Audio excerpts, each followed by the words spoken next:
Good morning everyone. I am lecturer. Today I am going to discuss about the third semester subject fabric structure. In that fourth unit views. Earlier sessions were discussed about the classification, definition and detailed study of all the views, and in the ninth session we discussed about the definition of the selvage and the types of the selvages. Today's session is 10th session. Here you are going to learn about the balanced cloth and the thread count. This balanced cloth and thread count are not same, they are different. First you have to discuss about the balanced cloth. A fabric made up of equal numbers and sizes of warp and filling yarns. Low count fabrics are woven with a fewer interlacing per square inch to make the fabric lightweight. Due to this, a porous structure is formed. The balance of fabric is determined by the proportions of warp yarns to weft yarns. So balance, as the name indicates balance, for the construction of the clothes we are using the two types of yarns. Those lengthwise yarns are known as the warp yarns and the widthwise yarns are known as the weft yarns. So these warp and the weft yarns used for the construction or the manufacturing of the fabric or the cloth must be equal numbers and the sizes. So if for example if I take winding the warp yarns to the warp pin 21 yarns, the weft yarns used for the construction of the fabric must be always equal, that is the 21 weft yarns. So 21 into 21. If we are using the low count fabrics with the fewer interlacing per square, that makes the fabric lightweight, but due to this lightweight and the low count yarns used, they create the porous structure is formed. If the number of warp and the weft yarns is nearly the same in a square inch, the fabrics have a good balance. For example, gingham with the count of 96 into 88 and gauze with the count of 28 into 24 are material with a good balance, but the shirting with 100 warps and 50 picks has poor balance. A fabric with poor balance when held against the light will show more yarns running in one way, that is lengthwise only.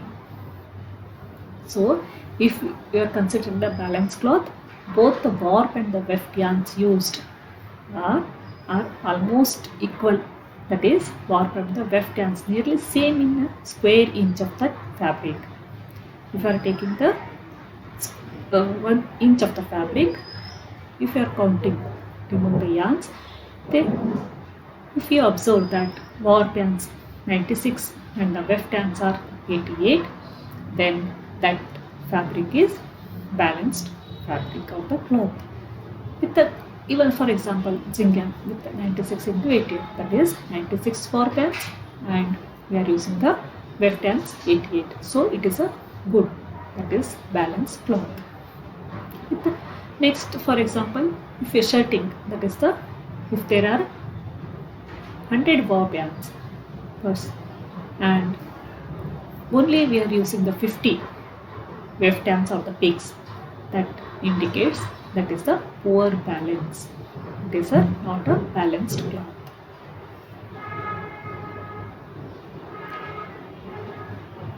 Such a fabric is not, as it is does not stand hard, wear and many types of washing.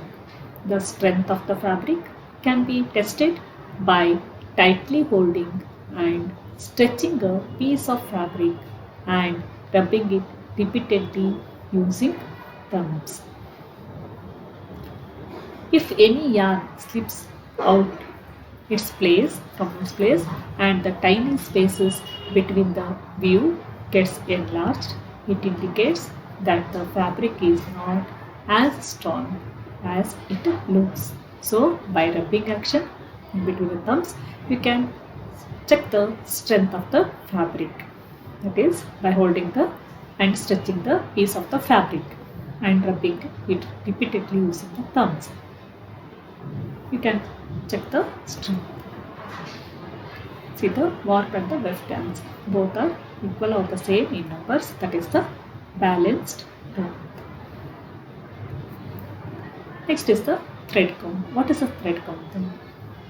A fabric compact construction has a high thread count. Thread count, also known as a cloth count. It is determined by counting the number of warp yarns and filling yarns in a square inch of fabric. These yarns are commonly referred as ends and the peaks. So, thread count.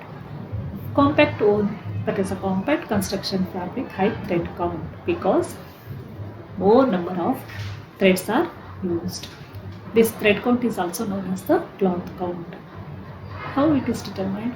It is determined by counting the number of warp and the weft yarns in a square inch of the fabric. So it is commonly referred, these yarns are warp and the weft yarns are commonly referred as the ends of the peaks.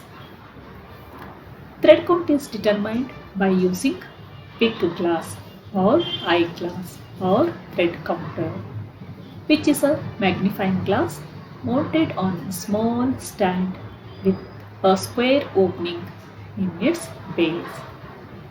Through this opening, warp and filling yarns are magnified and counted.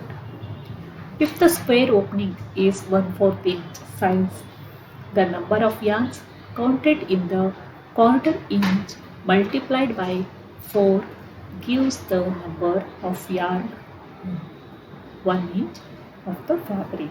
So, thread count is determined by using the pick glass or the eyeglass or the thread counter. How it is? It is the apparatus of the device which has the magnifying glass mounted on the small stand with the square opening in its base. Through this opening, the warp and the weft yarns are counted. If the opening is 1/4 inch, the number of the yarns are counted.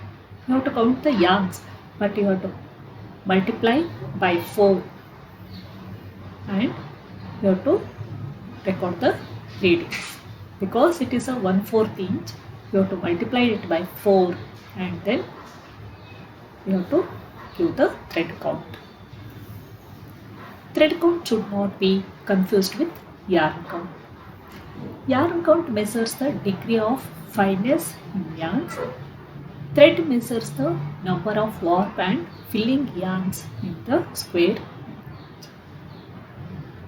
Thick or coarse yarns will be used if coarse sheeting with the low thread count is to be constructed. This gives the fabric greater resistance to hard water. So don't confuse the yarn count, thread count and the balance count. Yarn count it is a numerical expression, but it gives the fineness or the coarseness of the yarn. But thread count, it gives the number of warp and the weft yarns used in the construction of the fabric in a square inch. So you have to clear with the thread count and the yarn count. See the thread count. Lower thread count with a higher thread count. Higher thread count compactly woven, lower thread count loosely woven. So these are the higher thread count stronger than this.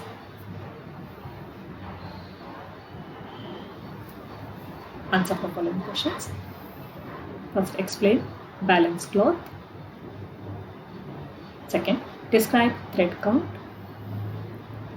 Third, differentiate between thread count and balance cloth.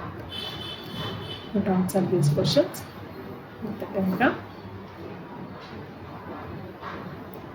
Thank you.